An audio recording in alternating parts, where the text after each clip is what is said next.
Habari zenu.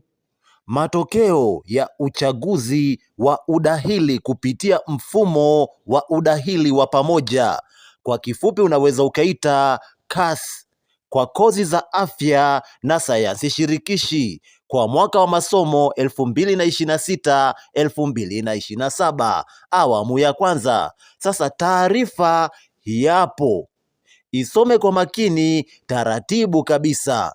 Sasa kama ukihitaji upate tangazo hili ulisome vizuri umetulia, unaweza ukaingia kwenye mitandao ya kijamii, mfano Instagram au Facebook page ya NACTVET. Utaliona tangazo hili na utaweza kulisoma wewe mwenyewe. Kikubwa, zingatia maelekezo yote yaliyotolewa na mamlaka husika.